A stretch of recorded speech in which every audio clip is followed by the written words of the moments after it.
It is unseasonably warm in Florida, so we're going to talk about the best bite in bass fishing. These guys.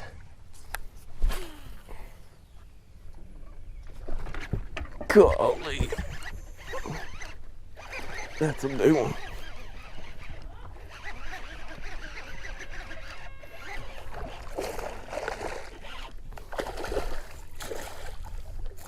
I probably shouldn't do this, but I'm going to.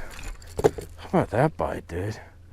Take off your winter hat, shovel your porch. We're gonna talk about topwater, but it's something I'm gonna throw you a bone because it's pre-spawn and sort of staging topwater. It's going on right now in Florida, so I gotta tell you about it. The bites are absolutely sick. But there's one technique in Florida, I've used it on Guntersville, I've used it up north in Wisconsin, that really doesn't get out of Florida, even though it works so well, even in low water temperatures.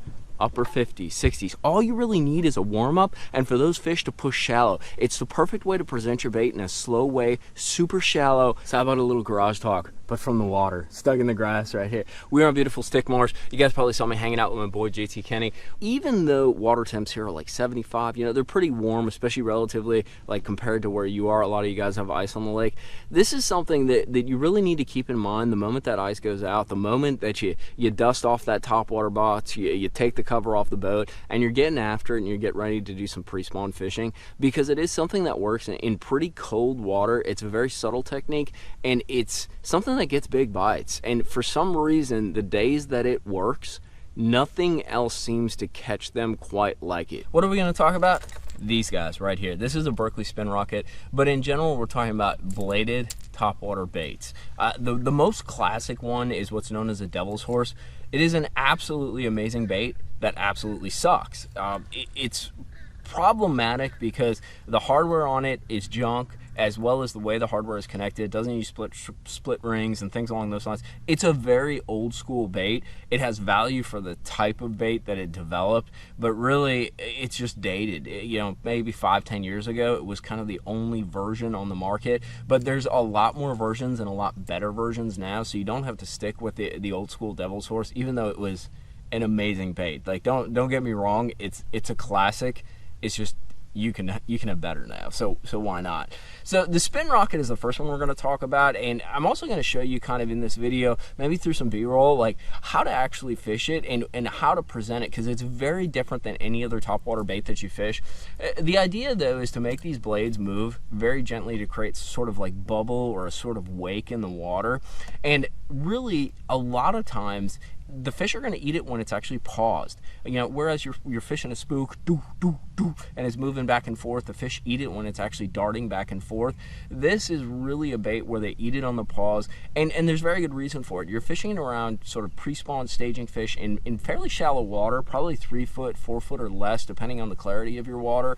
And these fish are kind of looking up, and they're cruising around, or they're on a bed or near a bed looking to get on it. And for some reason, these bladed topwaters seem to work when, I'm sure you guys have run into the situation, you got a bunch of fish swimming around super shallow, you can actually see them and you cannot catch them. You'll throw a worm, you'll throw like a trap, you'll throw a chatterbait, a spinnerbait, all these different kinds of baits, and these fish will literally just go right on by. They'll drive right by your bait and not even think twice about it. That's when I pull this thing out. They don't have to be on beds, they just need to be kind of wanting to go in that direction.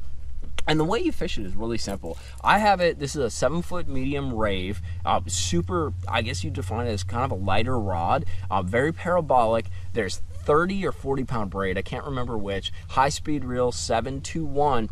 And what you're gonna do with this thing, it doesn't cast super far, but you're gonna wanna throw it as far as you can. I put a clip on the spin rocket. However, the other baits that I use, because that blade spins around, your braid tends to wrap up in it. You can do one of two things. You can either put a monofilament leader on there, or you can use, there's these really cool bobber stoppers. I'll put a link to them at Tackle Warehouse. They're actually made for split shot rigging.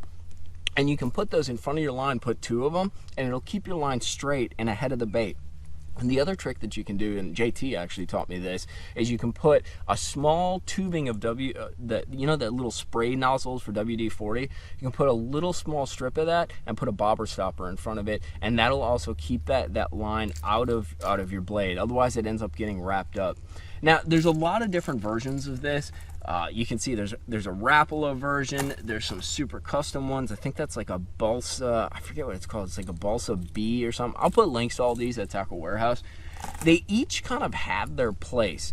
In general, though, probably a lot of you guys are, you know, winter, kind of, the water's pretty cold, so it's going to be a minute before it warms up.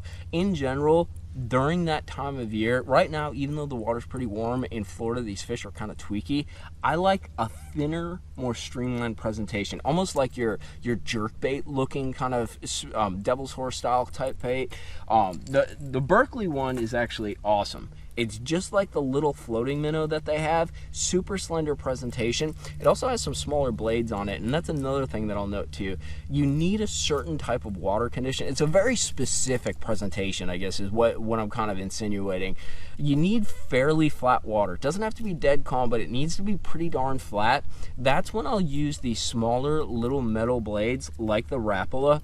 It's a small, very gentle water displacement. You cast it out there as far as you can, and really you're using kind of a slow, kind of almost like a dragging sort of presentation, but you're doing it downward, almost like you would with a spook, but very slowly. You're almost just sort of toting the bait along, and you're looking for it to make like a little bubble or a little chop on the water, just a little just kind of get those blades to move for just a second.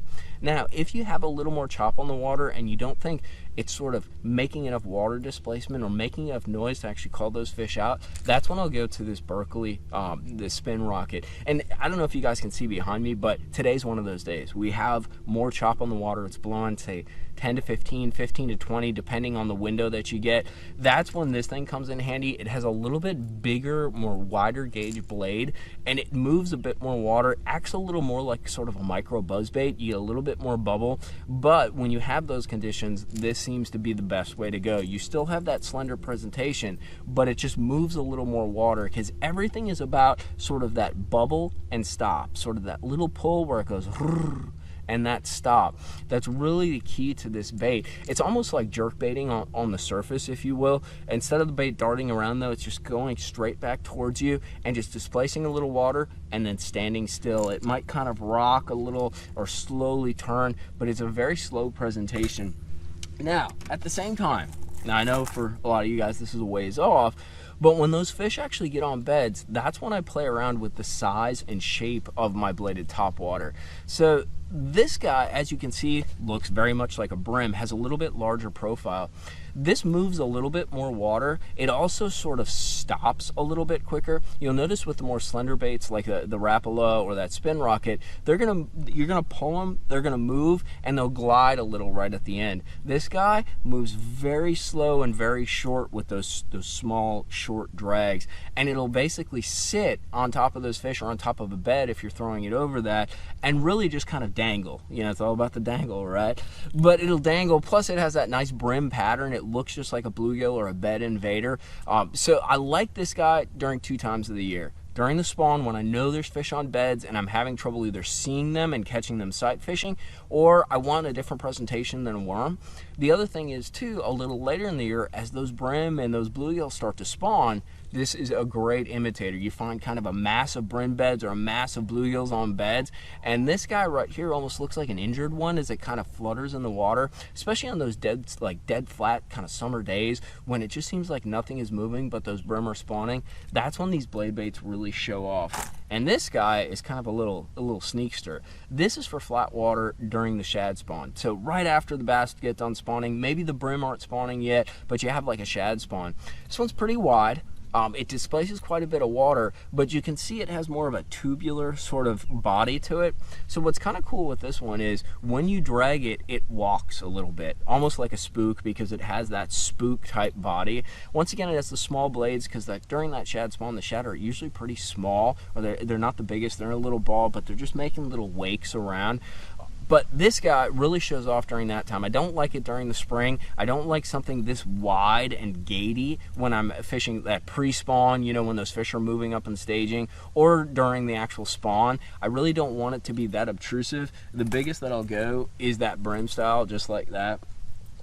But overall, this thing does work. And it's the craziest thing because literally I've had situations, today is actually an example, where there's fish I know they're there. And I'll catch a few on a worm, you know, dragging like a big old stick bait or something like that, but I can't get bigger bites. I know they're bucks. I know there's females swimming up on the shallow 2 foot, you know, even shallow grass, like grass flats like that, and I just can't get them to bite.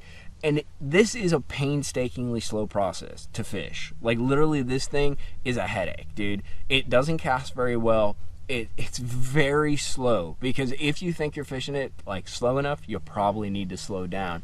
It's a very slow pull, pause, pull, pause, and you sort of get the cadence down once you get a bite or two, but it really does trigger some fish that will not respond to a bait presented on the bottom or even just underwater on some of these shallower kind of bar or flat style areas that these fish move up to spawn on or use as sort of staging areas during the pre-spawn or during that staging period just as they're about to move on to beds. But try these guys out. You know, if you're gonna try two, I would grab the Rapala. It's a little bit pricey, but the beauty of it is it has all the qualities of the original Devil's Horse with all the good components versus all the crap components that are on the Devil's Horse. And then this guy too, the Berkeley Spin Rocket. I've actually caught a ton. You can actually see, do you guys see all the bite marks and all that on there? I've caught a ton of fish on this one because it just seems you don't always get, especially in that pre-spawn sort of spring period, you don't really get those perfectly calm, dead flat days. You usually get a little chop, a little weather coming through, and those bigger blades displace just enough water to let those fish know, hey, I'm here. But at the same time, they're subtle enough where it's not like buzz bait level where you're bubbling, buzzing, you know, buzzing over the surface. But give them a try. It's a fun bite. Make sure you're using a lighter rod. And one last thing, hook sets. A lot of times these fish will come up and they will nose bonk this thing. And what I mean by that is, if you frog fish at all, is they'll pop it out of the water using kind of their snout or their mouth, but a closed mouth, and they'll pop it up to get it away from the bed or just to kill it or stun it.